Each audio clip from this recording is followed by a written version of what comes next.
Welcome back to the Heroes Forge. Today, we're going to talk about how it's totally fine for dudes to have hobbies. I know this is not controversial. This is not something that really needs to be talked about, but for whatever reason, the people on the Twitter are telling us that men can't have hobbies at all. Hey, thanks a lot, Don. Appreciate it. Appreciate the happy birthday remarks. Yeah, it is my birthday today. So we're going to go ahead and talk about a lot of things. We'll start off with the controversy over men's hobbies.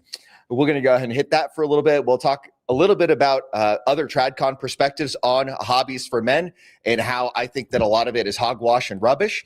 Then we'll hit up a divorce, kind of like a child custody case that a guy on TikTok had asked me to share. So I'm going to go ahead and do that.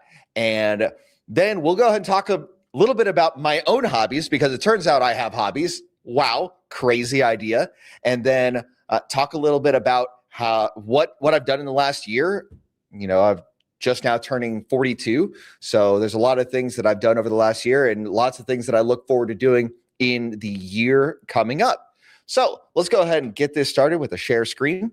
Let's share this screen right over here, this entire screen. Share it. Add to stage. All right. So let's see. I'm not sure how it looks for you guys, but this is the post that got me looking at this and got me a little heated. So Lizzie Marbach is a kind of like a Christian feminist, a little bit more conservative, generally speaking, but she's a feminist conservative. And so she writes, "I know this is unpopular, but it will always be unattractive for a grown man to play video games. Some women might be understanding or pretend like they don't care that you spend hours playing, but they do. It is extremely unattractive to women and will never not be." So let's go ahead and look at the comments first. So not long after she posted, she had to go ahead and backtrack a lot and said, "I'm not saying this to attack men, by the way. I'm just speaking objectively here." As if that makes it better. She got community noted into the ground. And let's go ahead and take a look. She's got 16,000 comments and 5.2K likes. So clearly, this went ahead and struck a chord with a lot of people, myself included, because this is ridiculous. I'm not big on video games, but I understand what she's talking about. I've been playing video games since I was 5 years old. It's probably one of my best memories of my father. Him and I didn't have a great relationship, but growing up, we had played Dragon Warrior 1 for the Nintendo Entertainment System when I was 5 years old. And so that was one of my biggest positive memories of my father. And then he had got me a copy of Final Fantasy 2. We'll go ahead and talk a little bit later about that in the stream. And I would say that Final Fantasy 2 is probably one of the most influential games on my life. And it holds a very special place in my life because of it. So let's go ahead and look further on down. She says, "All sense of rationality and reason goes away when the topic of men playing video games is brought up.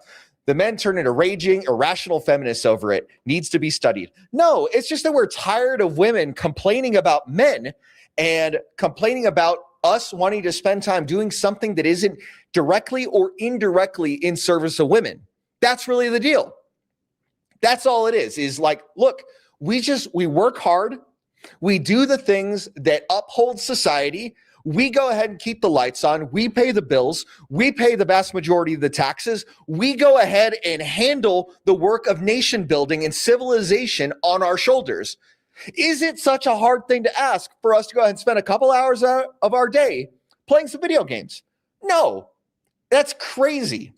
But yet they go ahead and make this out to be such a big deal.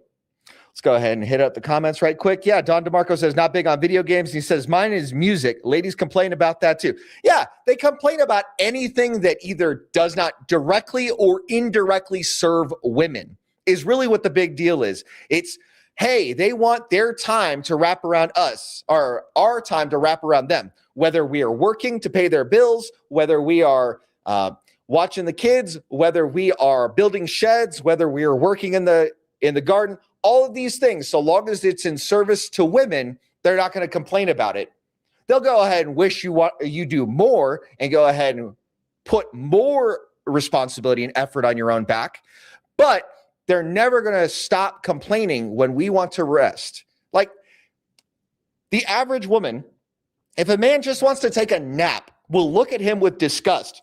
And that is crazy to me because sometimes we're just tired, man.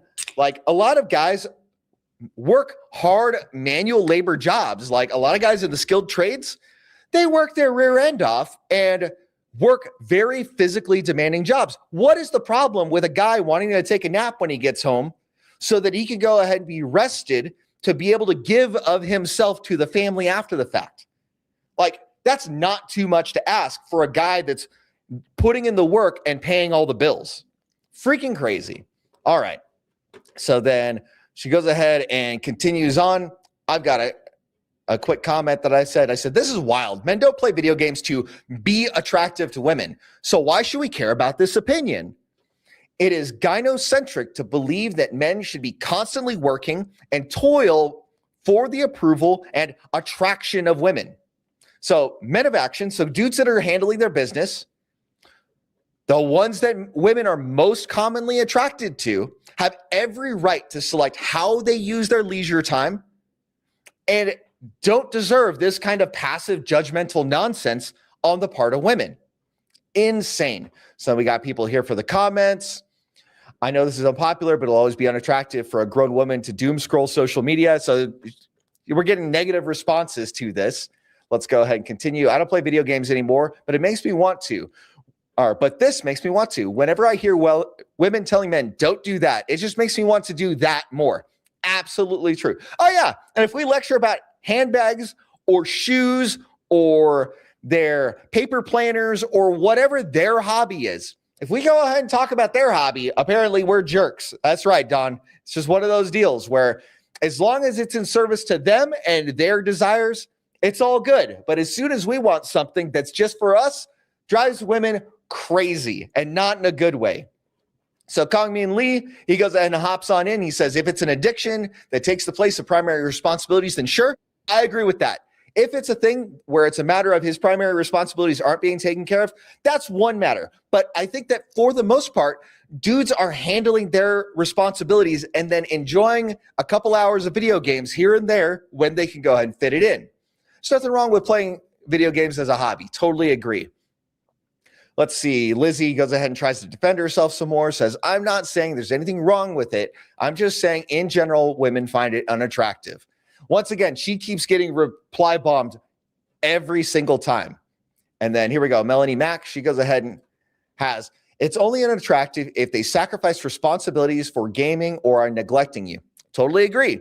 I love that my husband plays video games because it's more time together. We're cuddled up next to each other the whole time, and I'm either roasting his gameplay, drawing, or playing my own game on a handheld. He has other hobbies like building things and martial arts, which are great, but I like gaming a lot because it's our bonding time. Now, it doesn't have to be your bonding time. It's just one of those things where a lot of times, us guys, anything that we want to do is subject to scrutiny from all directions, and it is wild. It should not be that way, but for whatever reason, women take it upon themselves to judge men harshly for almost anything we want to do that doesn't directly or indirectly benefit them. And it makes sense because to them, a lot of times they are the center of their own universe. And so they center their experience over everything else. And they expect that everything else in their life goes and serves them. Totally makes sense from a logical perspective if you look at it from their point of view and consider solipsism as like most women's primary thought process. Let's go ahead and continue. I think it's awesome and cute when my husband enjoys himself and feels comfortable enough to relax playing video games. Stop trying to cause fights in healthy relationships. Yeah, so I think that for the most part, Lizzie is just getting roasted in the comments.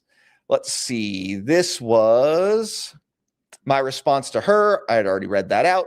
Let's go ahead and look at Diane Yap. So this is a feminist out of San Francisco, and she goes ahead and retweeted it. She says, gaming as a hobby says negative things about a man. It says dopamine addiction and okay with wasting time on useless things. Additionally, any unit of time he chooses to spend gaming instead of doing fun things with his wife or girlfriend is an insult to her. How could he prefer that? So here it is again. She is framing this from the perspective of the man's time belongs to the woman. So once again, we have this feminist woman that is taking the perspective that a guy, all of his time, effort, energy, and everything should be devoted to her service. Let's go ahead and take a look at some of the responses here. If you don't follow me yet on X, go ahead and hit me up. It's at the Heroes Forge, same thing as my username on YouTube. Go ahead, drop me a follow. Would appreciate it. All right, and here it is, the truth. Women cannot stand the idea of their men having any sort of hobbies or personal enjoyments that do not involve them. I don't know if it's due to insecurity or narcissism, maybe both, but it's for sure not healthy. I think that's accurate. Let's see, here we go. We've got a woman clicking in on this. Crapping on your partner's hobbies just shows you shouldn't be in a relationship. Don't date men who play video games if that's not your thing. Agreed. That's a pretty healthy take on this. Let's see. We got narcissism. To think your partner's hobby must be ended if it does not include you. Why not recommend a cooperative couch video game to your partner instead of him gazing into your navel? Huh. Interesting. Oh, okay. Tried it. Said we should play bridge instead. No dice. Apparently, Diane was personally injured by video games at some point, is what I'm reading between the lines here. Next up. Let's see. This is just a general insult. Here we go. Agreed. Like when she relaxes with some yoga and meditation instead of devoting herself to entertaining me, as is her proper role as my wife. That's so funny because he's clearly trolling her at this point. But I think that his point is well taken. The idea here is that if she is not directly serving him, it is kind of the mirror image of what Diane's trying to go ahead and get across in this tweet. Let's see if there's any other interesting responses. Oh, here we go. It's funny as hell how many guys don't realize that EU gaming is a crap test and that getting pissy about it means failing the crap test. In real life, no wife complains about the video games unless it's excessive, lest she get hit with the pointed comments about book club night. This is basically what Don DeMarco was getting at earlier about how if we don't say anything negative about their hobbies, so why are they harassing us? And like, if that's the general trend, if we should be focusing on whether their activities serve us, well, that's a different story entirely. But that's generally not a male or a masculine frame to look at things from. All right, let's see. Being moderately clever is a double-edged sword, which lets you make some interesting insights on occasion. It also makes you very good at rationalizing your own hypocrisy. All right, so apparently he's bringing up a passion of hers. Not at all. Reality TV is an interesting window into the life and minds of normies, like watching Animal Planet, but for humans. Keeps one informed of the zeitgeist. So basically, she is talking about how one of her favorite hobbies is to watch reality TV, for the drama and all of that. But I mean, when you go ahead and put the mirror on them, they're going to go ahead and complain and try to backtrack and protect everything that they have. Let's see. Here's another good one. Wasting time on useless things. Sips from 33 years married mug. Oh, okay. So this guy's been married for a while. Let's show more. If you demand your spouse forever and always devote his or her energies to tasks you deem useful, you're very quickly going to find yourself divorced. Let your spouse have some free time unfettered by expectations.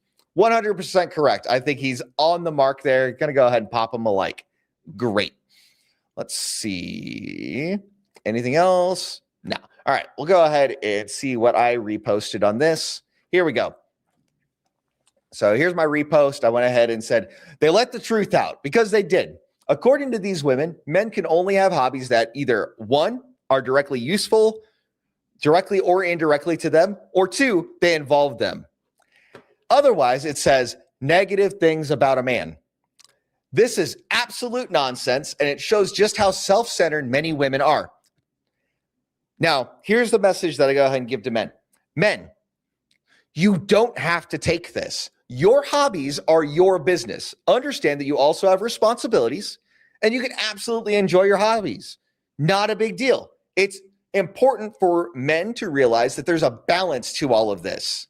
And we can go ahead and do the things that are good and right and true and have fun at the same time. So we got a response from Paul Elam on the plus side. It's a great screening data point. One negative remark about a man doing his own thing, instant rule out. You know what? Paul's got a great sense of humor on this and is very on the nose. Like, if she's going to go ahead and harass you about your hobbies while you're dating, that's a really easy way to screen a woman out of, like, whether or not you want to actually take her seriously. Let's see. Kaiju says, yeah, Lizzie Marbach just exposed herself as being self-centered. And I'm like, yeah, that's not really mysterious. We already knew that. Let's see. Shooter McGavin says, the main good positive out of it is at least they're outing themselves and making it extremely obvious how narcissist they can be. 100%. Feminist conservatives are outing themselves left and right. Let's see. Corpo Scribe says, right. And if a man overindulges in video games to the detriment of other responsibilities, this is a problem of regardless of what random women think of it. All right. My response to him was, exactly. We're not absolved of our responsibilities just because we want to have fun. That is the fundamental challenge of men. We're used to an identity of a human doing, as in, for the most part, women are only really considered worthy based on the things that they do. And then sometimes it's at the expense of the identity of being a human being. So human doing versus human being. For the most part, women are generally speaking valued for who they are and what they look like and things of that nature, whereas men are generally speaking valued for what they do and what they contribute to society. And I say that it's important to strike a balance in accordance with a man's individual aims and capabilities. Let's see. The Hungry Jew comment. What do we got here? All right. So we're talking about this recent controversy about hobbies, right? And how a lot of women will complain about men having hobbies, especially feminist conservatives.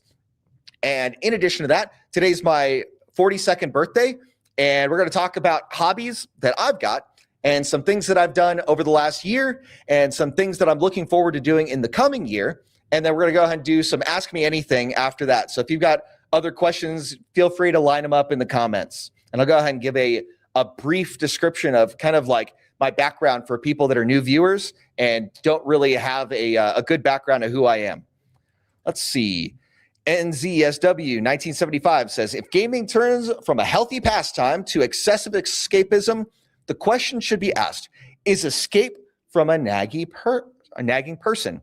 Yeah, I think that there's something to be said about balancing your realities with your recreation. And I think that there is a healthy balance that can be struck. And I don't think that's what most people would complain about. Most guys recognize that we have responsibilities to tend to and that we are valued in society based on how well we carry out our responsibilities and the kinds and qualities of problems that we can tackle in accordance with our capabilities. So we went ahead and hit these up. Let's go ahead and take a look at this video from Charlie Kirk. And he talks a little bit about this topic. I'm going to go ahead and reshare it just to make sure I'm going to have volume appropriate for it. So let's go ahead and do this, share screen. Make sure I'm sharing volume so that we can get things appropriately added to the screen. I'll go ahead and full screen this, do proper YouTube things. I'm at the right time hack, and let's get going. Understand the biblical role of the father. Again, I'm still learning this. I've only been at it, for 2.5 years. We're still young. But when it comes to your child, you are tasked to protect them both physically, spiritually, and emotionally. And really outside the house and obviously in other ways as well. Quality time is everything. You're not above any of the duties or the tasks or the roles. But you're also, you as a father and as the provider, you need to get your act together so much that your wife never has a financial pressure ever on the family. And if you... Okay, so a lot of people would disagree with this, and a lot of people would agree with this. I'll go ahead and give my commentary after we listen to the rest of. This is the starting point of what I really wanted to get at for this clip. So let's go ahead and dial in. You have not done that, then you got to get your act together. And let me tell the men out there, you do not spend a dime on video games or sports games or things for yourself until your wife does not have to worry about finances. You come last in the family when it comes to finances, period. That is. This is where I completely disagree. So I think that all along the way, you can go ahead and balance your responsibilities with your ability to have recreation and to do the things that need to be done. Let me go ahead and set the screen so you can see a little bit more. And when we go ahead and take a look at our roles in society and exclude rest, that leads to very uncomfortable and unreasonable requirements on men, generally speaking, in our society. And as a result, we end up with dudes that either go too far to the left or too far to the right in terms of their ability to both tackle their responsibilities and enjoy recreation. A lot of guys are just kind of giving up and they're like, no, I can barely make ends meet.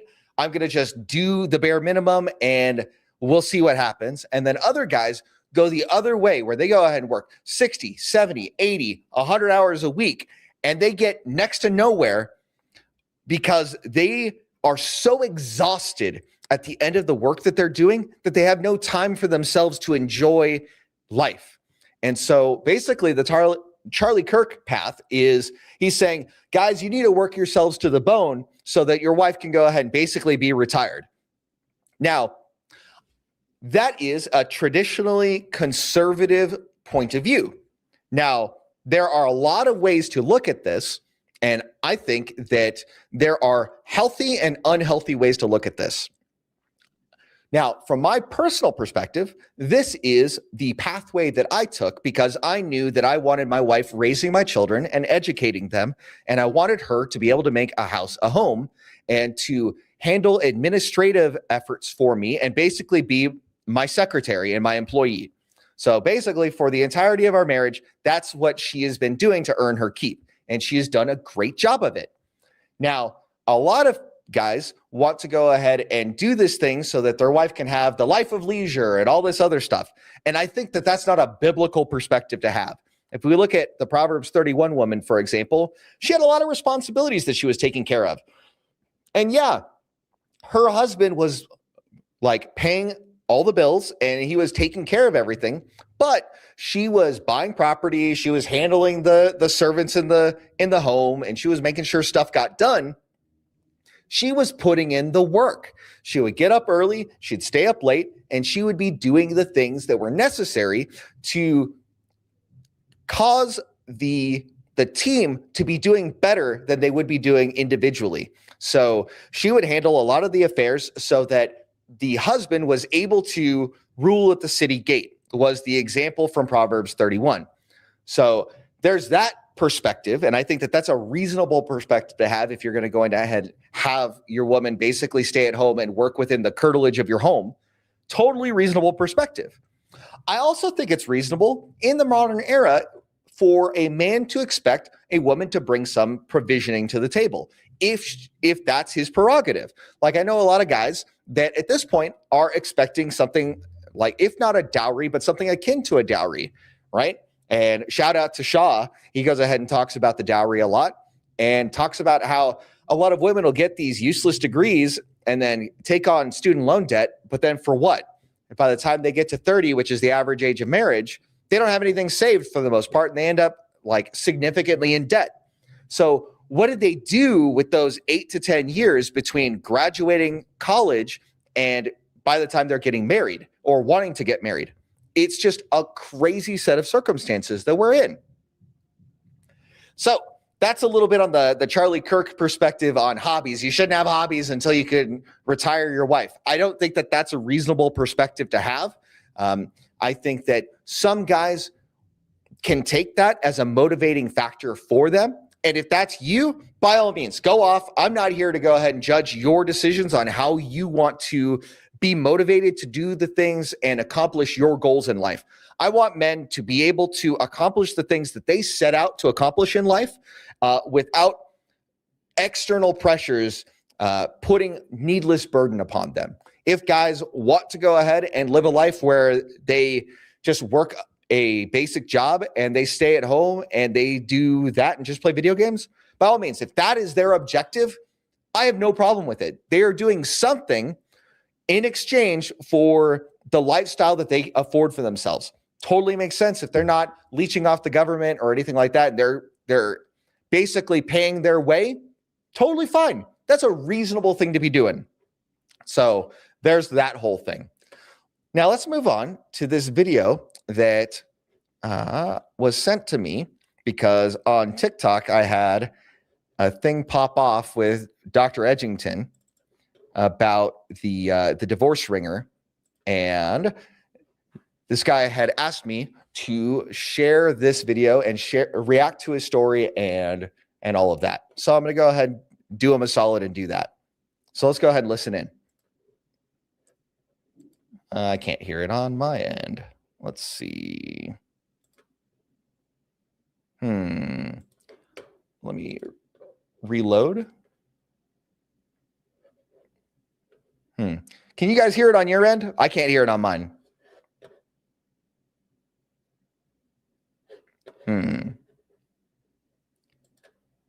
I can't hear it on my end. Let's go ahead and, how do we get TikTok to not be muted?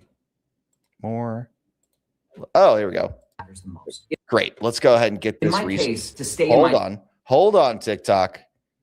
Let me get this restarted. What happens when a judicial officer rules on their own disqualification 7 times in a row? And what does it say about the institution that allows it to happen? My name is Nicholas Garcia. I'm a Native American and Hispanic father and educator. And I've been serving underprivileged communities for the past 20 years because that is where my voice matters the most. In my case, to stay in my children's lives, I've now written 5 writs of mandate, 3 Supreme Court petitions, a federal lawsuit, and 12 Commission on Judicial Performance complaints. My case is now before the Ninth Circuit of Appeals, which is one step below the Supreme Court, and the NAACP Richmond branch submitted an amicus letter in my behalf for support of my case. While going through this, I began looking deeper into the public record. There have been prior publicly reported claims involving Marin County, including past litigation, administrative issues, and allegations raised by attorneys and journalists regarding procedural irregularities in the court system. There are also records of prior legal actions and investigations involving court administration. To me, this raises a larger question. Is my experience isolated or part of a pattern that deserves closer examination? We're all held to a standard, but who ensures that the institutions themselves are held to the same standard? What emerged from this experience is not a family court record, but a civil rights case study. And with that in mind, I have submitted my case in its entirety to 450 judges on the national and district circuits, as well as 3,000 faculty at the Ivy League, HBCU, and tribal law schools. And I've submitted my case in its entirety to all of the city council members and board of supervisors in my area in order for them to review it in their administrative capacities and identify the issues involved in order to help future generations. No parent should have to go this far just to stay in their children's lives, especially when they have 2 family court services reports recommending more time with their parent and encouraging procedural safeguards for that parent's home. In my case, those recommendations were not implemented by the court. While my case may appear unique, I've come to the understanding that it's not. The patterns reflected in my case are too often repeated, especially for families of color who have to navigate the legal system on their own without resources or representation. This is a conversation that has to happen, especially in communities of color, because it affects all of us where it matters the most, in our home, where our children are being torn apart, and in a time where ICE is ripping apart families and due process concerns are running rampant. It needs to be pointed out that this is not only happening there, it is happening here too, to tax-paying citizens. But if you don't have the money, you are not allowed to have the help you need, and your case is never looked at with seriousness. And money should never be a barrier between you and your rights to due process, and never a barrier between you and your children. If you have gotten this far, God bless you. And now I've done my responsibility by sharing my story to the world. Now it's your responsibility. I am asking you to share in this responsibility and share my story. Share the information that you have with every community that you have, especially if you are in a community of color. And if you are going through something similar, please contact me. And it's important that you know that you are not alone. Interesting. I'll go ahead and share that in the chat just in case it's useful to anybody. Here we go. And if you guys want to go ahead and share that, I'd appreciate it. It sounds like this guy's going through the ringer in terms of his case with his kids. It sounds like he's got a lot of stuff that he's gone through to try to make things right in his relationship with his children. And unfortunately, in a lot of ways, he's just not seeing the things that he needs to be able to see from our justice system. Now, you went ahead and went a little bit in on like people of color and poverty and things like that. And I think that the legal system is also not particularly happy with men, and that things may be getting a little bit better here and there as the pervasive image of like anti-male bias is basically like common knowledge at this point. So I'd be interested to see if in the future we're going to go ahead and have needed structural change in the legal system. Like I think that, for example, Kentucky did a really good job talking about, or they went ahead in 2018, they implemented default 50-50 custody for both parents. And I think that that is a great move in the right direction, because as a result, they saw divorce plummet by 25% since then. And I think that that is generally a good thing to disincentivize divorce. I think that if we go ahead and do not put cash and prizes attached to divorce, that would be an option that is less easily taken. And I think that if we can go ahead and implement that across the board, that would be a really good thing in the United States and in the Western world as a whole. So I think those are great. And this is, it sucks that this guy has had to go ahead and do as much as he's had to do in order to get this across. So that's really rough. So let's see. I've got something else for you guys. We're going to go into story time. Share screen. Entire screen. Let's share this one. All right. So for those of you who don't know, I'm a business owner. So I own a few businesses. I own a real estate investment firm. So I made the vast majority of my wealth in real estate before I started a retail business in 2018. And a couple weeks ago, so on the 20th of April, I had opened up my second retail store. So I go ahead and have two game stores. So what we do is we sell things like Pokemon and Dungeons and Dragons and Magic the Gathering, things of that nature. We go ahead and do nerd stuff. I have been a nerd for the vast majority of my life, and it is a part of what caused me to grow into the man that I am today. And when I came through school here, going through gaming was a very important part of my life, and there wasn't a game store on the base. And so what I decided to do was open up a game store on the base. So this is the shell, and over here on this side, this is all the shelving and everything like that. So I'm going to go ahead and just go through a quick slideshow of kind of what we did the day that we set things up, and then kind of how things are a couple of weeks later. And then if you guys have questions about the industry or anything like that, go ahead and ask, and we can go ahead and figure things out together. So this is the shell. It's basically 500 square feet. In the back here, there is a storage facility. It's just like 5 feet by 20 feet across. So here we go. This is my employees. They are putting together the cases and the point of sale systems. Here we go. There's a couple of cases that are put together. It could go ahead and get a little bit messy, but that's just what it is. This is what, all the display cases and the point of sale and the thank you boxes that serve as the trash cans look like along the way. And then here we are going ahead, getting all the shelving up. And then all of the trash is getting disposed of. And then putting inventory on the shelves, because we got to go ahead and have inventory to sell. Next up, this is what it looked like at the end of the first day. So from the first picture to this was about 6 hours of work for the staff. And they went ahead and got it put together. It looks pretty good for day one. So like great appreciation for the team. and they really went ahead and came through, and I appreciate their hard work. In fact, they all got bonuses and raises after the last week, and then they also got another raise this week. So this second store has been so profitable that I was just like, look, I need to go ahead and be paying my staff more and take good care of them, because they've been taking good care of me and my family. So it's just kind of like a win-win situation. The way that I put it to my staff is I set sales goals, and every week that we make a sales goal, everybody gets a bonus. And then if we consistently make sales goals for 4 weeks in a row, everybody gets a raise of a portion of what that bonus would be.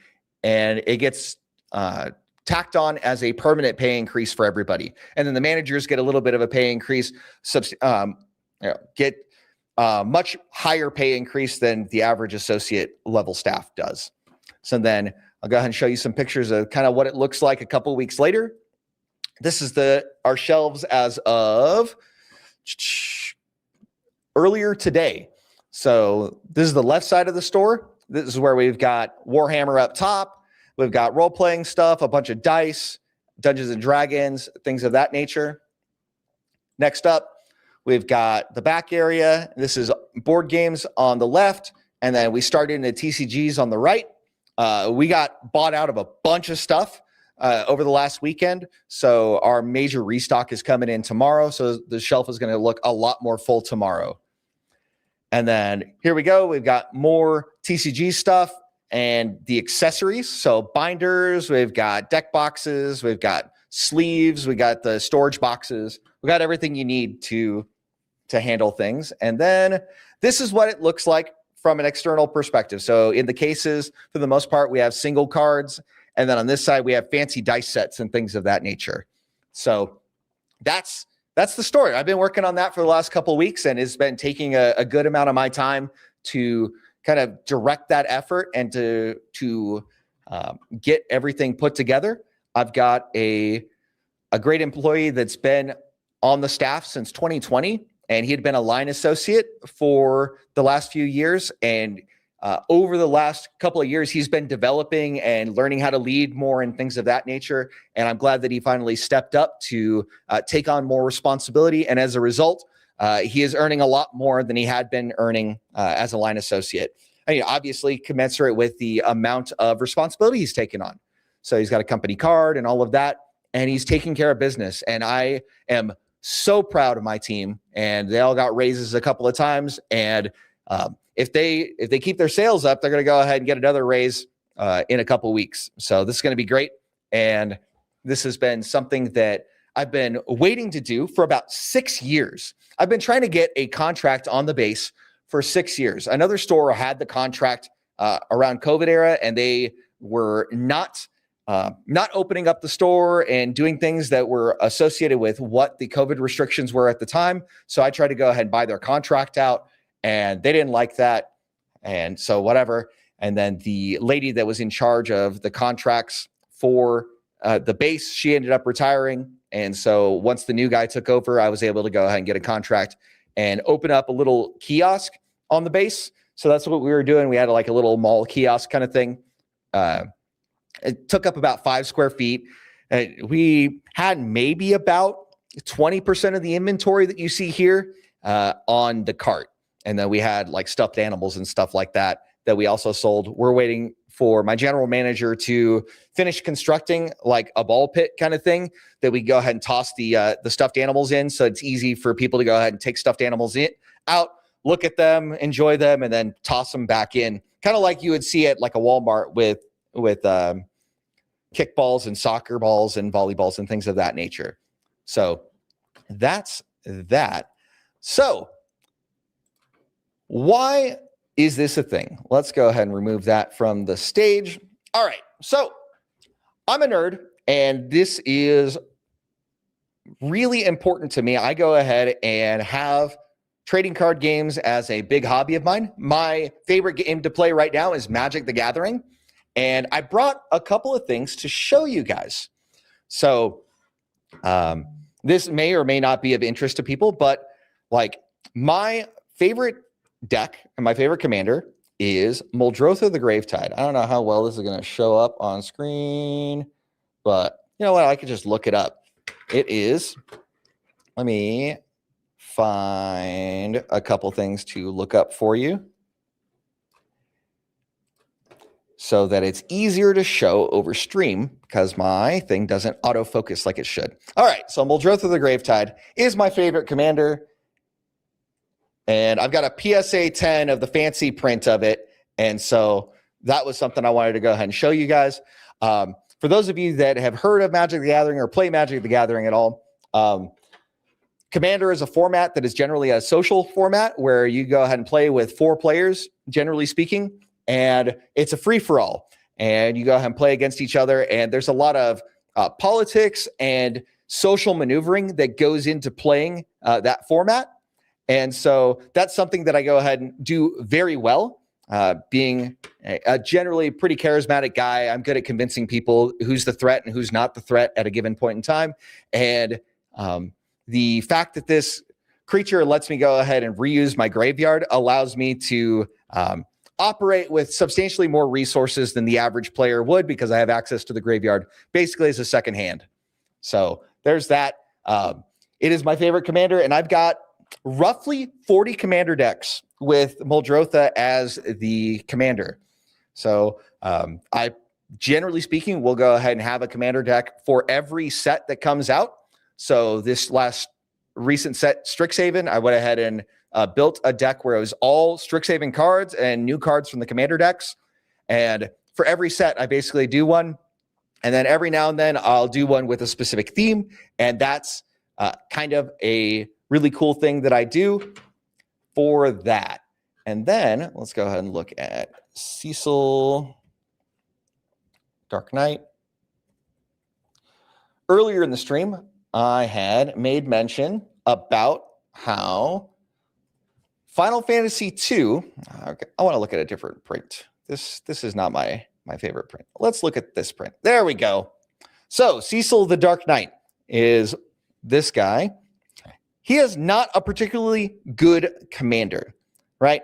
He goes ahead and he deals damage to you, and he doesn't do things that I typically look for in a commander. Things that I typically look for are things like card advantage or mana advantage or things like that.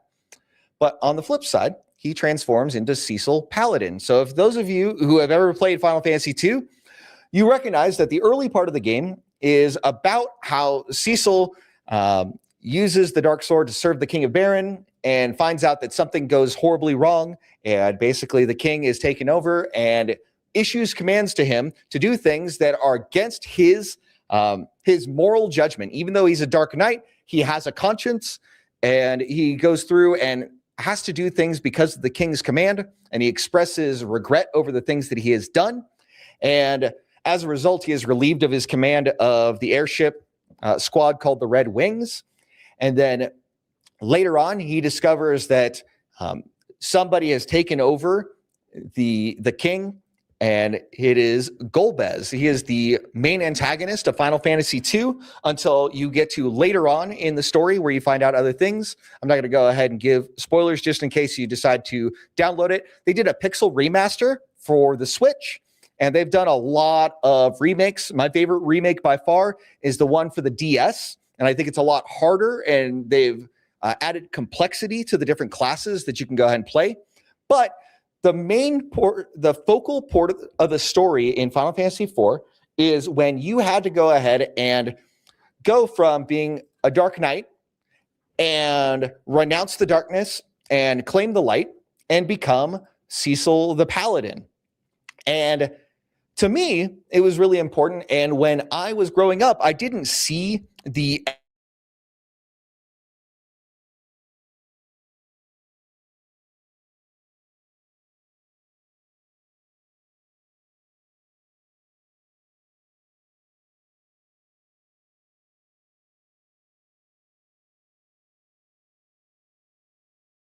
And so I go ahead and see this transformation as a baptism for Cecil. And I now go ahead and look at the game very differently than I did when I was young. I first played the game when when I was 8 years old, when my father had found a copy of it at a gas station. So once again, I don't have too many fond memories of my father, but playing Dragon Quest for the NES, and then the fact that he gave me this game that has been such a positive impact to me, like this character Cecil and his path from the darkness into the light reflects a lot of my maturation, and I see a lot of myself in this story. And so that's why it's so important to me. And so Cecil is another one of my favorite commander decks. Even though Cecil himself is not a great commander, I built the deck as primarily a theme deck that revolves around my marriage with my wife. And so it's kind of an interesting thing where many of my card selections go ahead and tell a story. So let me go ahead and stop sharing the screen. And we're going to go ahead and see how I can go ahead and show off a lot of these cards. And I'll go ahead and show off kind of like the major things, and we'll see how this looks. Maybe I can go ahead and look up some of the cards for your viewing pleasure, but I figured this is just something fun to go ahead and do on my birthday to share something special about me that may be useful to you, and to go ahead and encourage you that it's okay to have hobbies as a guy. Yeah, this really does not work out so well. So let me go ahead and just share screen with this stuff, and I'll look up different cards that are important. And we'll go ahead and do it that way because it's much easier for you to see these cards.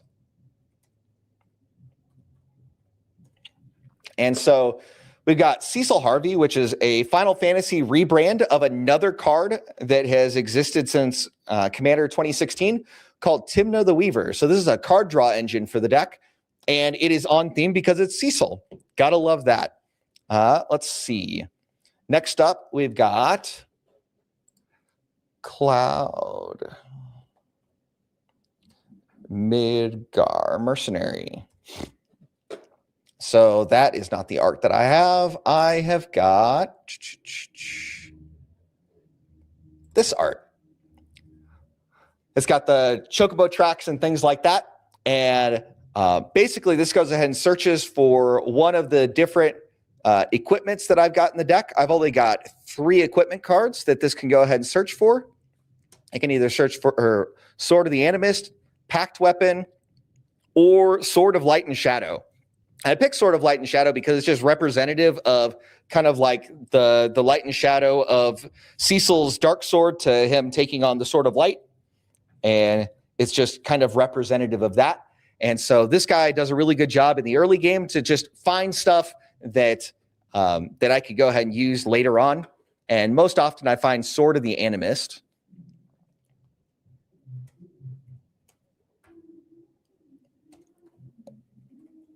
Let's go ahead and take a look. Not that art. We go ahead and have Final Fantasy Commander. It's got the Aerith Gainsborough art. And so I go ahead and find this. And this goes ahead and finds a lot of the lands in my deck. And then let's go ahead and show you what else we got here that's interesting, that's really noteworthy about this deck. All right. So I've got a lot of cards that basically have some reference to my wife's name. I'm not going to go ahead and share that right now. Let's see. We've got some cool things like Paladin class.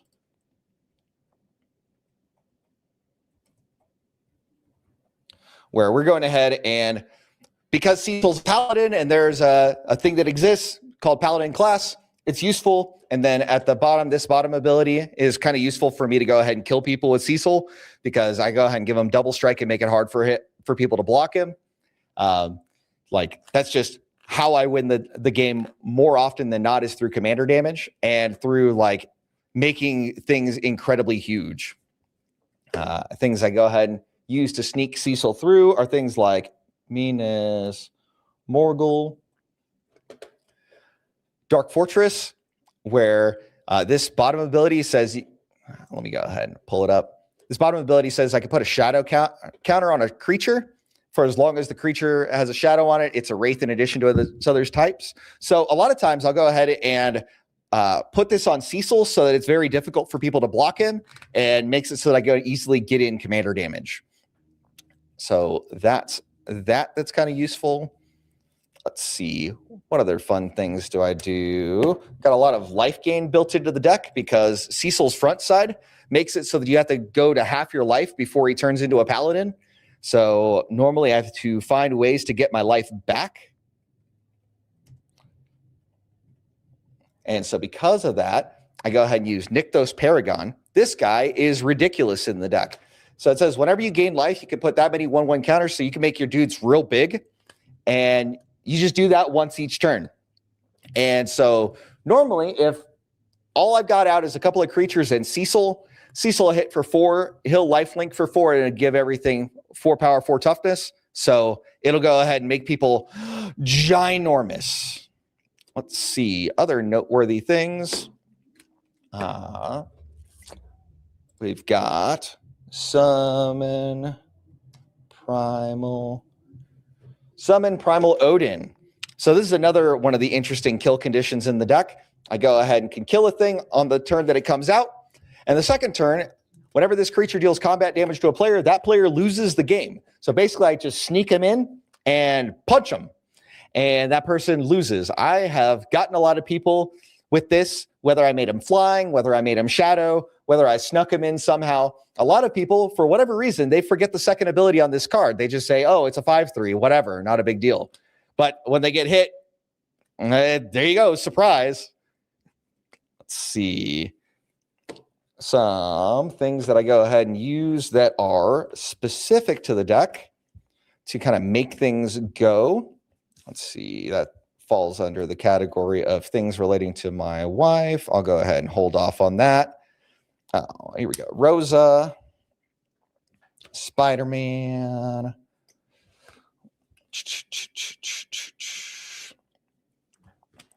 I'll go ahead and share just a few more cards about this, and then I'll go on to my real pride and joy is a misprint deck that I've put together. Ardbert.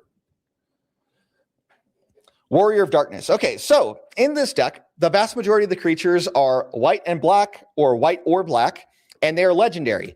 So what this guy does is whenever I cast a white spell, I put a 1/1 counter on each legendary creature I control, and they gain vigilance, which means I can go and attack, and they don't have to tap. That means they can stay back and be a blocker when it's off my turn. And so the big deal is every time I cast a spell, basically I'm making everything bigger. And that's his whole point in the deck is he makes things buff so I can punch people with my cards. All right, next up, we've got a new card, Mozio. This guy. So I gain a lot of life in the deck, and his big thing is down here, this infusion ability that says at the beginning of your end step. So at the end of my turn, after I've done my punching and gained a bunch of life, at the beginning of your end step, if you gain life this turn, return up to 1 target creature card of mana value X or less from your graveyard to the battlefield, where X is the amount of life that you gained this turn. So I have so many things in the deck to gain me life, and I have things that allow me to resurrect things from the graveyard and to protect my position so that I can focus on spending resources doing those things and not so much on maintaining card advantage because my other cards naturally generate card advantage for me. One of my favorite cards in the deck is Spectacular Spider-Man. Let's go ahead and find the art that I use. It's this card. And I use this art. And so basically what he does is he goes ahead and comes in at instant speed because he's got flash.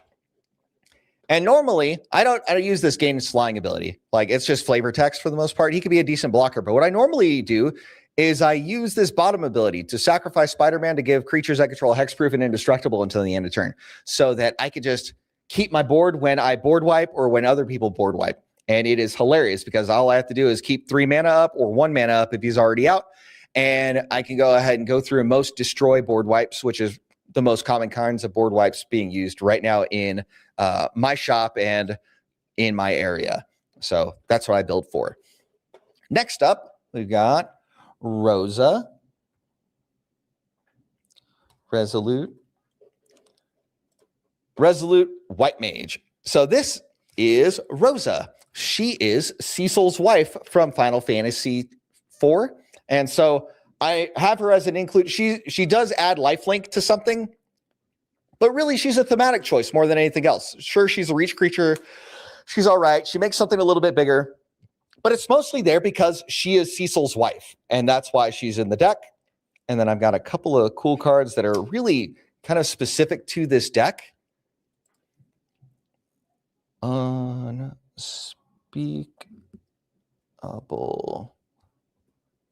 symbol. So what this does is lets me pay life to make Cecil bigger. And so because Cecil will only flip into a paladin when I have half or less of my life after he deals damage, I could go ahead and pay life any number of times to make him a little bit bigger. So I go ahead and punch real hard with him, and then at instant speed, before the damage trigger happens, I go ahead and put a bunch of 1/1 counters on him so that at the end of him doing damage, my life total is less than half so that I can flip Cecil. And then another card that's kind of unique to this deck is Infernal Contract. Infernal Contract. So under the vast majority of circumstances, this is a terrible card in Commander. Yeah, it's 3 mana, you draw 4 cards, but the downside is that you lose half your life rounded up. So in most decks, this is a terrible downside. But for Cecil, because his condition is that I need to go ahead and be at half my life or less, then it's an easy way for me to flip him and gain some card advantage in the deck. Other notable cute includes are things like Wedding Ring, because this is about, let's see, which art do I use? I use this Doctor Who art. So basically, because the deck is a testament to my life and my marriage with my wife, as the theme, I include Wedding Ring because it's a pretty decent card draw thing, and it also gains me life. And most of my things will benefit me from gaining life. And so it's just kind of a cute include that I make sure to add just to go ahead and one, have card advantage, and two, to reinforce the theme of the deck. Let's see, another cool include from Final Fantasy IV is Kane, Traitorous Dragoon. Kane, Traitorous Dragoon. I use this art. Okay, so what Kane does for the deck is he helps me to draw cards and get mana, because I can go ahead and pump him up with various 1/1 counter shenanigans so that when I hit a person, I'll go ahead and draw cards. Normally, what I end up doing with this thing is I make a deal with somebody at the table. I go ahead and say, hey, can you let me hit you? That way, you can go ahead and hit me and draw a bunch of cards and get a bunch of treasures. And normally, somebody is down for that trade. So I will go ahead and use him as a political leveraging tool to get myself card advantage and get one of my opponent's card advantage so that we can go ahead and team up on things. And sometimes people will be more conservative with their life total, but usually people will see the value of drawing cards and getting extra treasures. Of a side note, I don't think my kids are watching, but in case that they are, in the Family Dungeons and Dragons campaign that we do on Fridays, I recently took over as the DM because our DM that ran it for the majority of the time and had been running our family D&D sessions for the last 6 years. His wife had got a new job in Florida, so they had to go ahead and move. And so I took on the responsibility of being the dungeon master for my family D&D game on Friday nights. And the character that I was playing before they moved was modeled after Kane. And so he was a Eldritch Knight fighter. And so what he would do is he'd go ahead and walk in, and at the beginning, he'd be fighting with a polearm, and then now he fights with a lance. Since I took over DMing, now he's going to end up showing up as a side character as a final boss kind of thing. I'll have Golbez, a Shadow Dragon, and a Shield Guardian which was kind of something that I was aiming to get because we're playing Dungeon of the Mad Mage. And so ever since I took on DMing responsibilities, I threw in some Final Fantasy IV stuff into the mix, just kind of like an overlay on top of the campaign to add a few more deadly boss monsters and things like that into the dungeon. And so that's been a lot of fun. But basically, either level 21 or 22, I'm going to go ahead and have the end combat for the session be something to do with Kain and an upgraded Shield Guardian and Golbez and a Shadow Dragon. Because in Final Fantasy IV, Golbez goes ahead and takes over Kain and hypnotizes him. And so he steals the Darkness Crystal. He goes ahead and participates in messing over Cecil before he becomes a paladin so that Rosa ends up getting taken. You know, he plays an essential role in the story. And so I figured that would be a reasonable thing for me to do at, near the end of the campaign, is to go ahead and bring him back and have him be one of the combat encounters for them to engage in after the fact. So those are some of the highlights for my favorite theme deck to play. I don't go ahead and play theme games all that often. I go ahead and generally do that with newer players or people that want to be playing with precons and things of that nature. But it is a deck that is thematic because it represents me, it represents my marriage, and it represents a lot of things that I stand for as a person. So fun. And then I go ahead and also have let's go ahead and stop the share screen real quick so I can go ahead and show something. So I've got a PSA 10 of like the Surge Foil Cecil. So that's the highest rarity thing that I can go ahead and have of it. And then we'll go ahead and dig into Muldrotha. So this is by far my favorite deck. It's my favorite deck of my favorite commander. And what it is when I turned 40, one of the things that I wanted to do is I wanted to have a deck where every card in it was misprinted from the factory in some way, shape, manner, or form. So this is the commander. Let's see. It's kind of hard to see. So on the back, it is miscut in such a way as the bottom belongs to another card. So that's kind of fun. It was miscut at the factory. And then I've got a fancy art with like something that's kind of hard to show on camera, based on what we're doing right now. Maybe later I'll go ahead and get a second, a top-down camera so I can go ahead and show things in more detail. But that's something that I wanted to go ahead and show. And then I'll show some of the major cards that are just like ridiculously misprinted so that you guys can go ahead and get an idea. Most of them are just like small misprints, kind of like that, where, you can go ahead and see part of another card on it. Or there's like a serious coloration issue where this one, for example, is super faded. Let's see here. This one's got a bunch of ink scumming where it looks real bad. Let's see. What's a couple of fun ones I've got in here? This Spore Frog is kind of nuts. So this card, kind of hard to see in the lighting. Okay, so if you look at the back, you can see that it is sideways and cut wrong in multiple dimensions so that the art is off kilter and it shows multiple cards on it.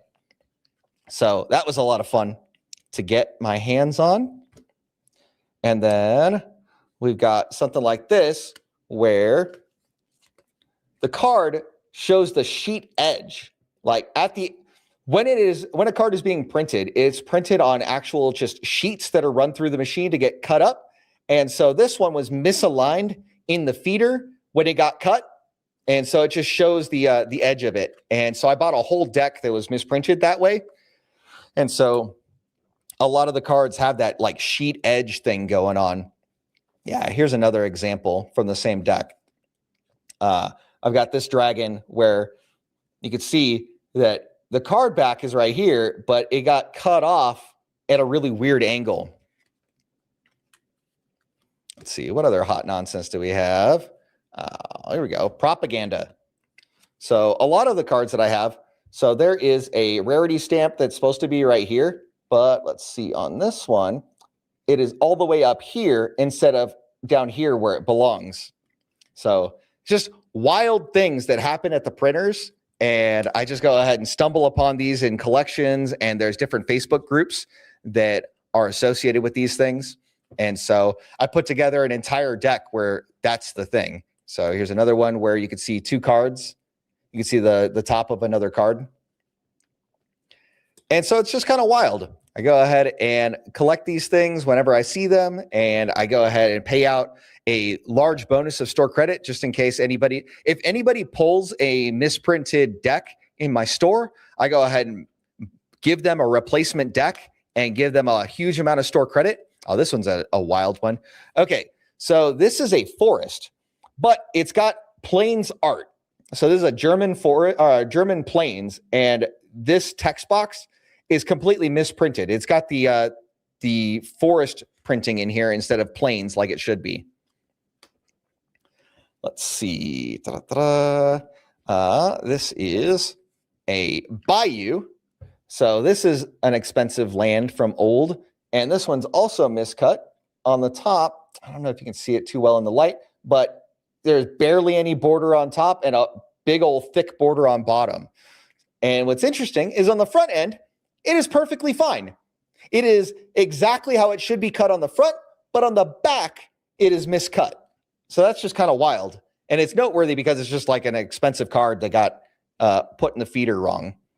Let's see. And then some of them are kind of like this, where, hey, how's it going, yellow-pilled programmer? I just kind of go ahead and showing something about hobbies because I have them and it's my birthday. So I'm gonna go ahead and talk about stuff. And if it's interesting, by all means, ask me questions. I play Magic the Gathering as one of my primary hobbies, and I also play Dungeons and Dragons.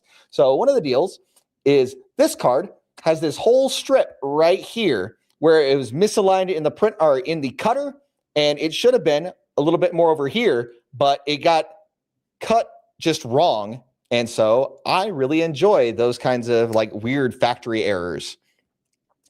And then, hey, thanks for the birthday wishes, yellow-pilled programmer. Appreciate you. Let's see. This one is, oh, okay. You can see it in the light. So the foil is all scummed up down here from the printing press. Like somewhere in the printing process, this whole secret layer that I got, every card from it has like more or less the same kind of scumming that's going on with that. Let's see. Got some other fun ones over here. Let's see. I got this Nyx Bloom Ancient. This will be a little bit harder to see, but we'll see if I can go ahead and get the lighting right on it. Oh, okay. There we go. Okay. So in the top left of the card, you can see where there's two lines. There's a line that goes up here and a line that goes up here, which is the thick bordering that should be part of the printing along the border, but it got printed on the card instead. So that's kind of wild. That was a fun pickup. I love using that card. Let's see here. What other hot nonsense do we have in here? Here's another one where the front is good, but the back is all wild. We've got Animate Dead. It's from the same set as the Bayou that I had earlier, and it's the same error. The top, let's see, in the light, I can go ahead and show you. The top border is like minuscule, and the bottom border is super thick. But on the front, the card is perfectly fine. It is hilarious. Let's see. What else do we got? We got a Mana Drain where the bottom is all crimped up. Let's see. Let's see if I can go ahead and show it in the light. So at the bottom, there's this crimping that comes from the pack itself. The pack that it came in, you go ahead and they crimp the top and the bottom of the pack in order to seal it properly. And so that card got misaligned in the crimping process, and the card itself got crimped as part of crimping the pack sealed. Let's see. This one, I'm pretty sure is not a factory cut of Teferi. It's a little bit far aligned for normal miscuts, but I still use it. It's a fun card. I like it in the deck. But this whole vertical edge belongs to a whole nother card. And so what I ended up doing to go ahead and get this misprint deck started is I found a copy of the Fallout deck that was misprinted. Let's see how this shows up in the light. Okay, so this is Belladros Witherbloom. There's some like crazy ink scumming going on up here. I don't know how if you can see it well in the camera, but like it is super dark to the point where like the first name on the card, you can't even read it. It's wild. Let's see. And then I've got quite a few of them where they're crimped, quite a few of them where you can go ahead and see multiple cards. We got this thing down here where it should be this card all the way down. But yeah, so that's kind of like a small tour. If I had a better like top-down thing, I would go ahead and go card by card to go ahead and show you like all the things. But there's varying qualities of it. I go ahead and build it to bracket 2, which if you're familiar with Magic the Gathering, that's just kind of like a casual level. And I have plenty of like misprinted hot nonsense cards where if I need to go ahead and ramp it up a little bit, I can go ahead and play up a little bit. But the deck is built in such a way where I could pretty easily play up because it's mostly like haymakers and value engines. And so that's a lot of fun. All right. So that's kind of like the tour of the things that I wanted to go ahead and go through in terms of hobbies.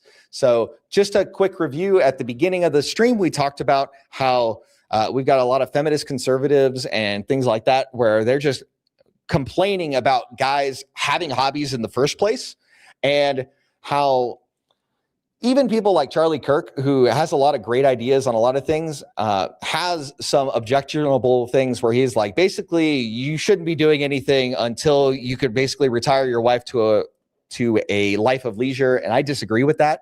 I think that's a matter of individual decisions on the part of a guy.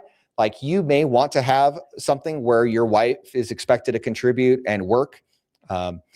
Or you may have an arrangement where you expect her to serve in the family business and to be your helpmeet, like the biblical mandate, says. I think that's a perfectly reasonable thing. That's what my wife and I do. And I guess now we can go ahead and do like birthday time. I'll go ahead and talk about stuff that happened throughout the last year, and then we'll go ahead and move on to things that I want to talk about for the coming year. And then we'll do some Ask Me Anything. So if you got questions, go ahead and line them up in the chat, and I'll go ahead and answer them. And for those of you who are unfamiliar with me and kind of like my background, I'll go ahead and give you a basic spiel about who I am and what my background is, because I talk about biblical masculinity, but a lot of people like haven't really like followed me through my whole journey. So I'll go ahead and start with that. So my name is Mike, and I am 42 years old as of today. And I go ahead and run this Heroes Forge channel. I talk about biblical masculinity and patriarchy and things of that nature. I do commentary, but before that, I was a business owner. So I own a couple of local game stores that deal with Magic the Gathering and Pokemon and things of that nature. Earlier in the stream, I went ahead and showed my second store that we just opened up. And aside from that, I'm also a real estate investor. So early on in my career, I wanted to save up enough so that I did not have to work if I didn't want to. And so when I was 20 years old, I had made the decision that I really wanted to find ways that I did not have to work for the rest of my life. And what I had done is I had stumbled upon Robert Kiyosaki's book, Rich Dad, Poor Dad. And in that book, I had learned the difference between assets and liabilities. I learned about passive income. I had learned about how to build businesses through other books that he had written. And he had introduced me to a lot of other concepts. And what I had gained from that was the idea of, if I wanted to not have to work for the rest of my life, that I needed to build assets. And the most common way that I have seen people gain and maintain wealth throughout the generations, throughout the centuries, has been real estate. So back in the day, real estate was held by the monarchy, and it was held by lords in feudalism, and then eventually got democratized down to people. And then the powers that be would go ahead and tax the people through property taxes. And that's how a lot of our social services are funded. That's how a lot of how police and firefighters are funded in the United States, as well as education, especially here in Texas. A lot of school districts are funded primarily through property taxes. And so what I had done is in 2006, I had bought my first house in Baltimore when I was in the military. Another thing that I did was I served in the United States Air Force as a Chinese linguist. So that's what I did for my time in the Air Force. I served for 12 and a half years, and then I was medically retired due to wounds that I had sustained in Iraq when I served in 2009. And so in 2006, I bought a house because I had saved up some money in my first couple of years of my enlistment. And then in 2011, I became an unwitting landlord. Uncle Sam had told me that I had to move to California to learn some more Chinese. And the 2008 monetary crisis had happened, where there was a lot of real estate that was not worth as much as people had paid for it. And that was the circumstance that I was in. So I would lose money if I were to have sold my house at that point in time. And so I became a landlord. And I still own the house to this day. And I think it's about time, 20 years later, to sell it, and I can go ahead and move that money into something else. When I moved in 2011, I was in California, and because I knew I wanted to continue to invest, we had to go ahead and save up a good amount of money. And the whole time I've been married, my wife has been a stay-at-home wife and a stay-at-home mother since she had our first daughter in 2009, and now we've got 4 kids. And during that year, my first son was born. And what we ended up doing was we lived in a single wide trailer, and I saved up a boatload of money because the Air Force was paying me $2,600 tax-free to afford a house in that area. And so all of my living expenses was about $800 a month. And I took all of that excess and I paid down a bunch of debt with it. And then I saved up a lot of money because I knew that wherever the next duty station was, I would want to buy a house. And so after that, we ended up in Texas, and that's where I'm at now. And in Texas, I bought a house in 2012 because I had saved up for that time that I was in California. And then in 2013, I bought another house. In fact, I bought 2 houses. And so for the next few years, in 2013, I bought 2 houses. And in 2014, I bought 2 houses. And in 2015, I bought 2 houses. And in 2016, I bought 2 houses. And in 2017, I retired from the Air Force. That was when I was medically retired. And I had some time on my hands. And so I'm not very good at sitting still, generally speaking. So that year, I went ahead and bought 5 houses, and I had renovated 3 of them. And so what I do is I buy them, I renovate them, I rent them out, and I refinance after the fact. And so that helps me to free up any appreciation that I got in the process. Like if I buy something that was a repossession, or if I bought something that was a foreclosure, for example, there's a lot of damage that I have to repair.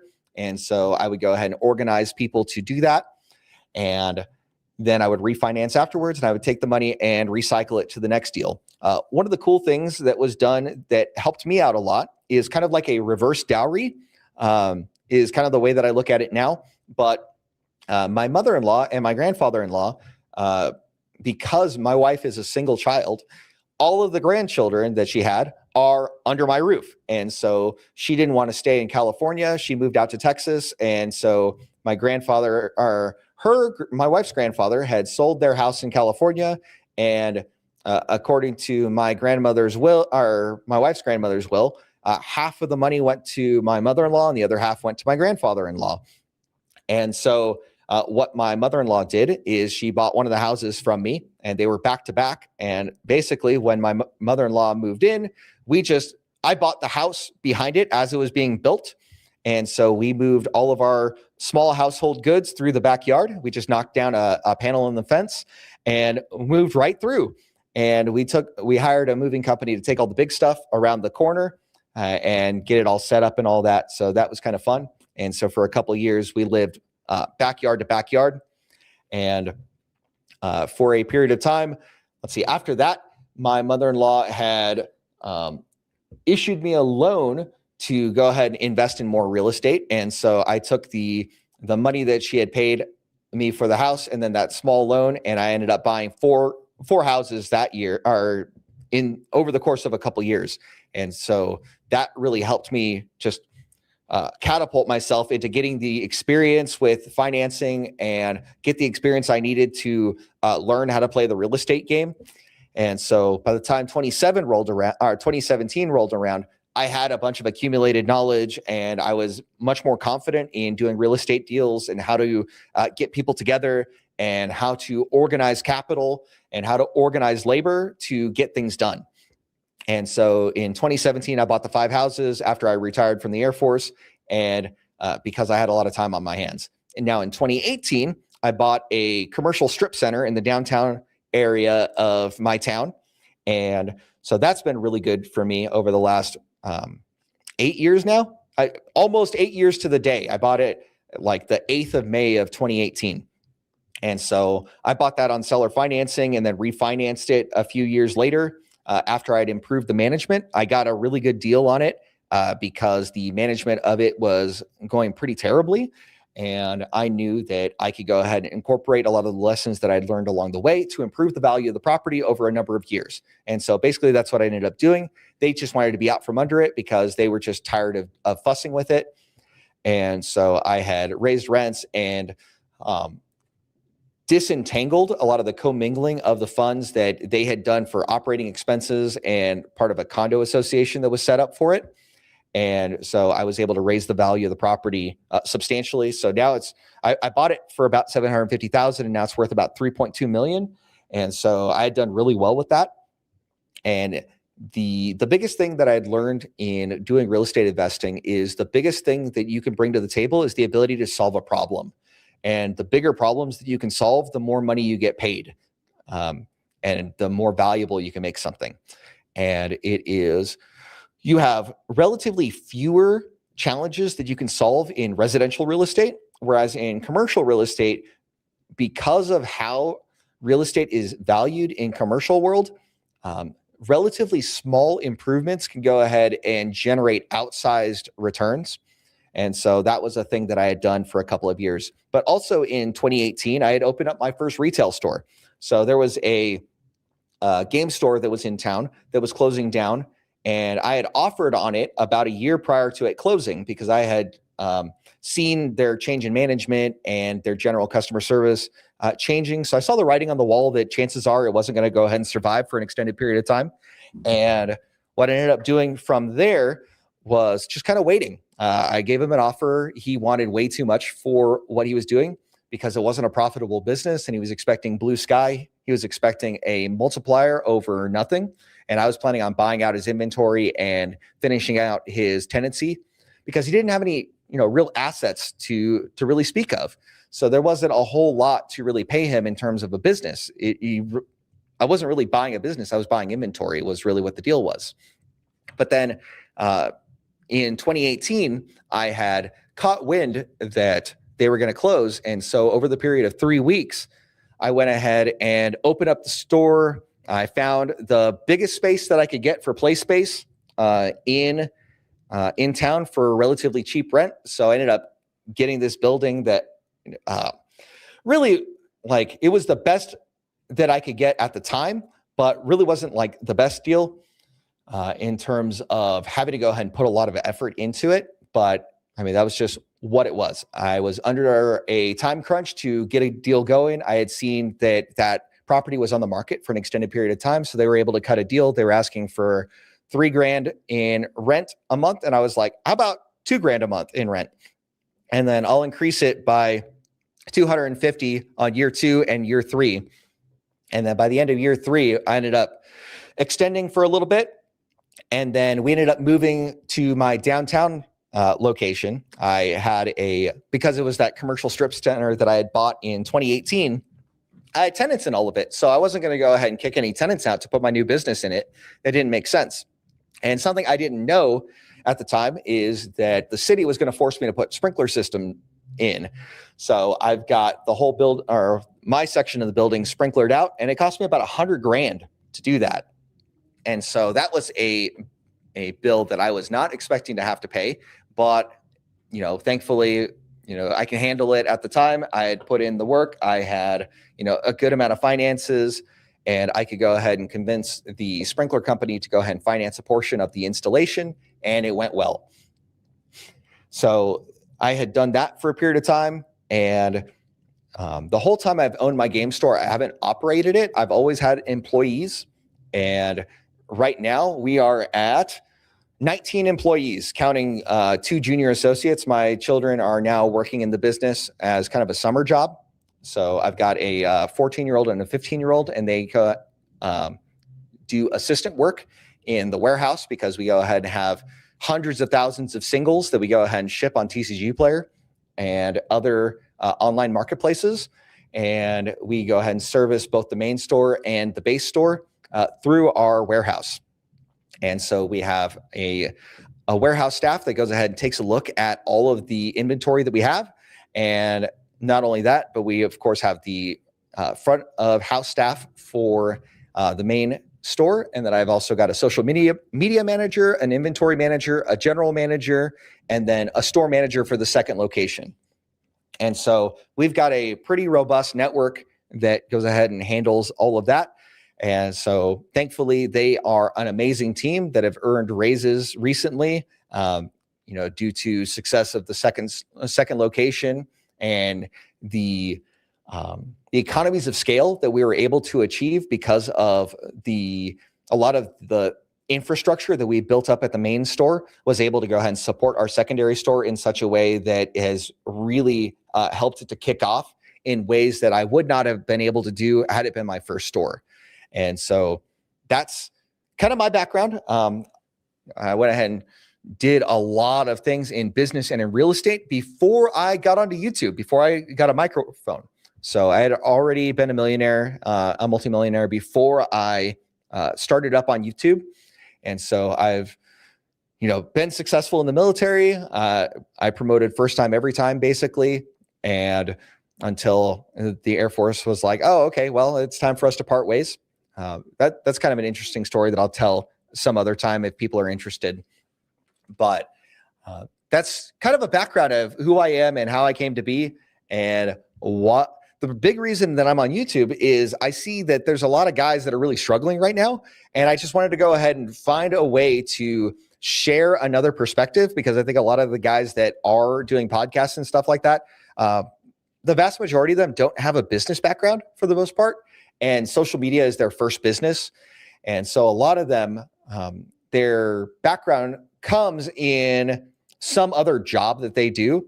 And whereas my background is military and business, so I figured it would go ahead and be a different perspective to share with the audience, and that people can go ahead and benefit from that. And also, like, another kind of like eccentricity about me is that I'm, in a lot of ways, I'm pretty red pilled, but I'm also a devout Christian. And so to me, I think that the red pill and Christianity go hand in hand. And why I fight against most of the nonsense that happens in the modern church. I think that feminism and gynocentrism has taken over the church in a lot of ways. And I think that it is really important that that Christians go back to our roots and read the Bible and understand that God had set things up where men are in charge and that women are here to support us. But most of the messaging from the modern church is talking about how everybody's made equal. And yes, while we are equal in terms of our heirship and equal in terms of our value before God, it doesn't mean that we have the same roles. And we can see in a lot of passages in scripture that guys are set up to be the leaders. And if we go ahead and look at the divine order, we've got God's on top, and then husband, then wife, then children. And in a lot of ways, people kind of get things backwards, where they go ahead and have it set up where it's God.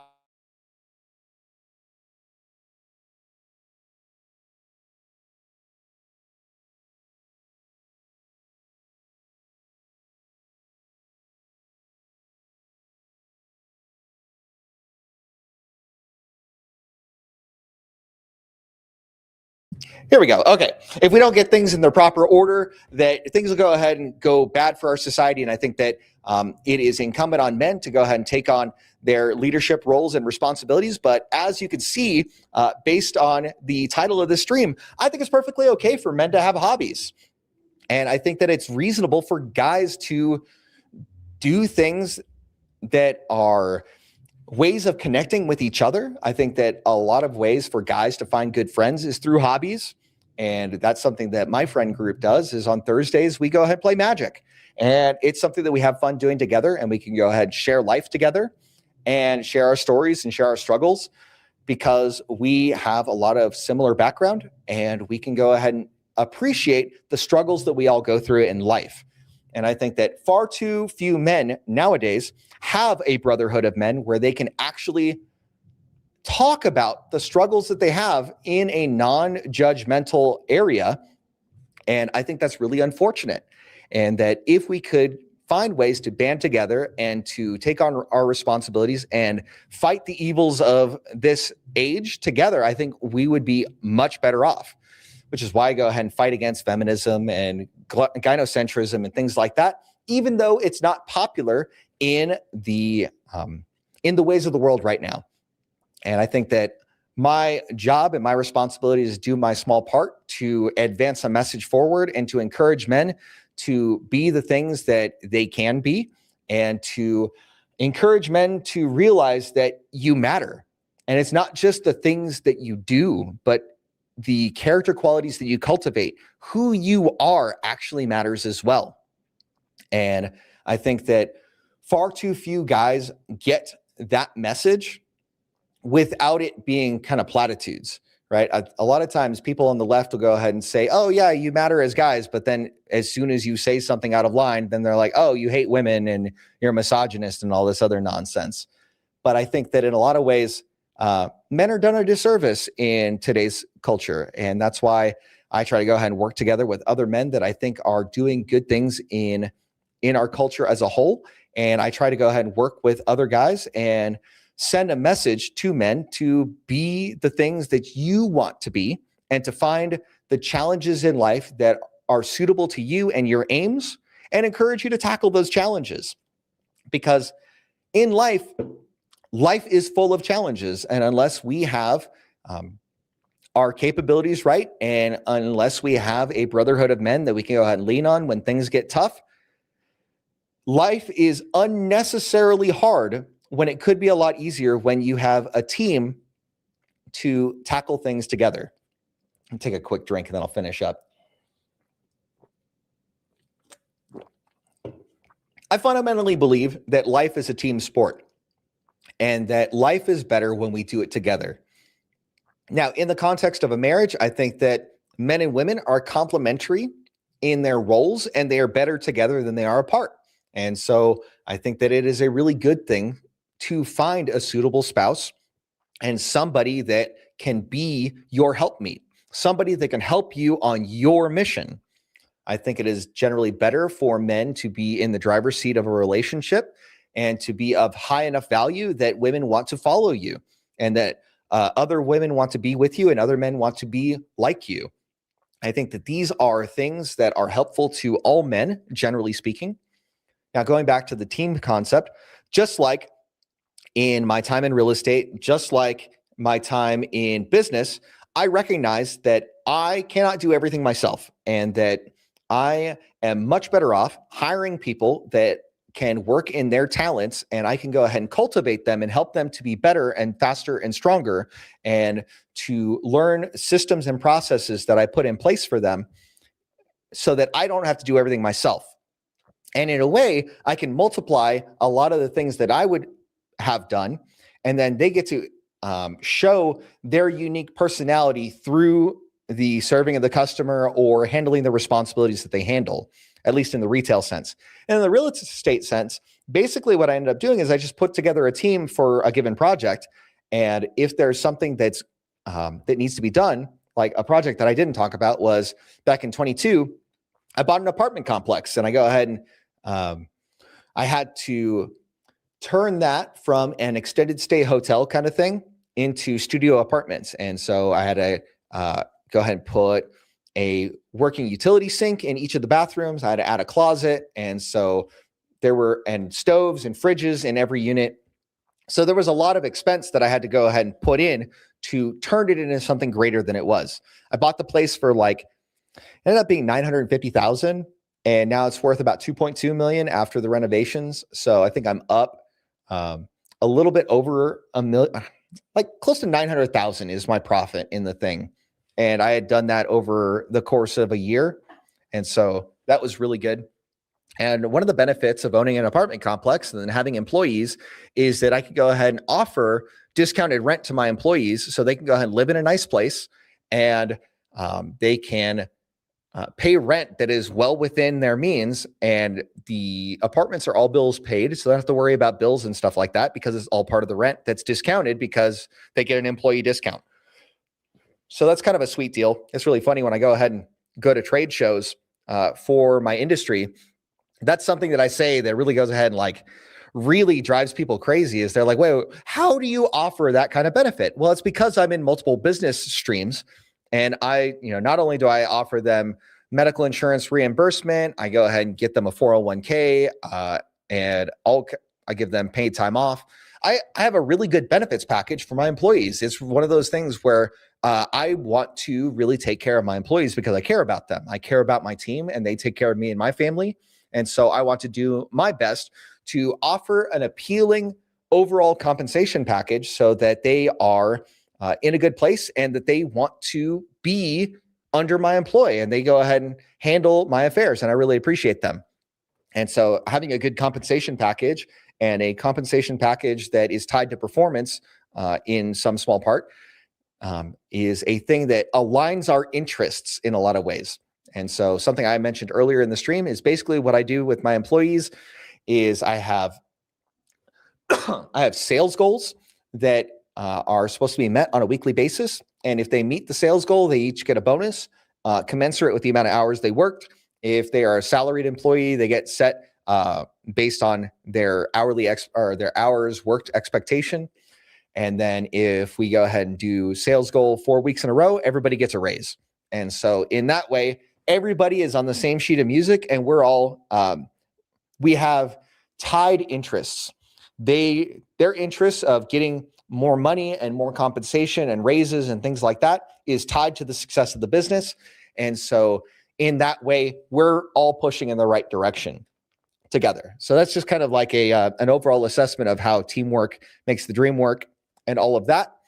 Let's see.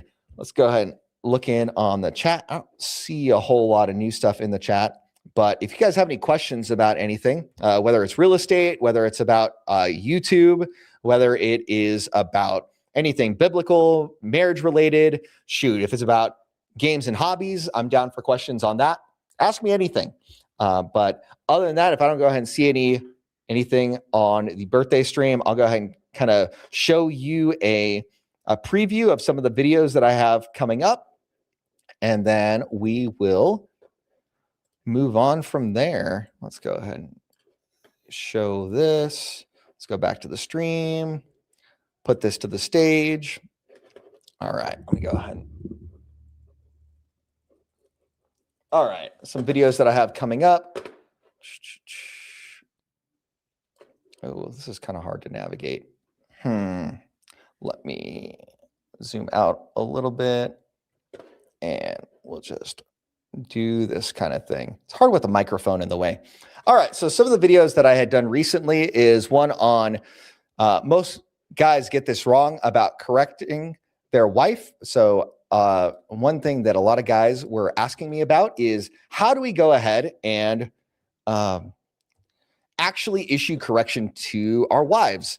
Because I go ahead and often talk about guys being head of the household and things of that nature and how to have standards.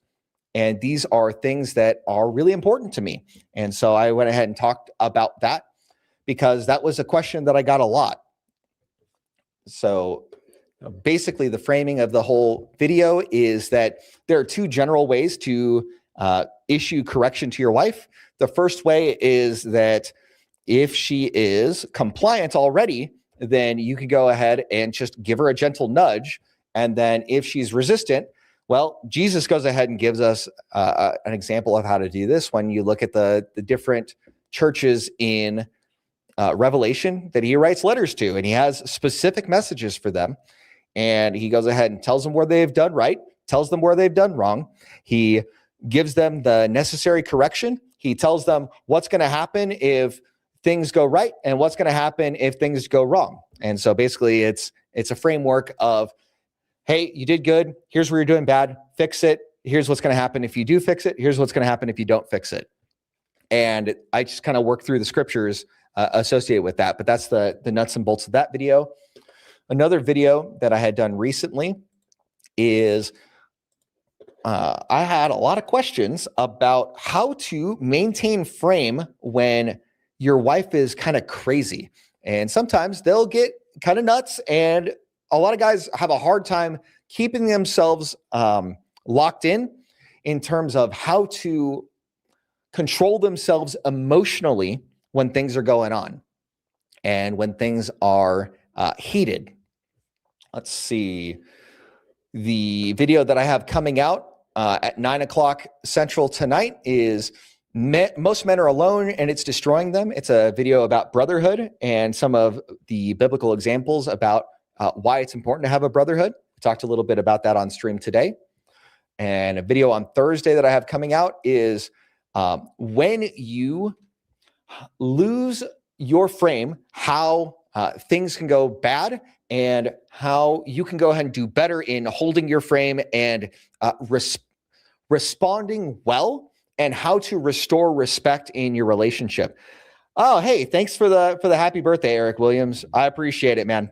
Thanks for your viewership. Appreciate you. And then one of the more, let's see, I've got a couple of other videos that I wanted to go ahead and share with you guys.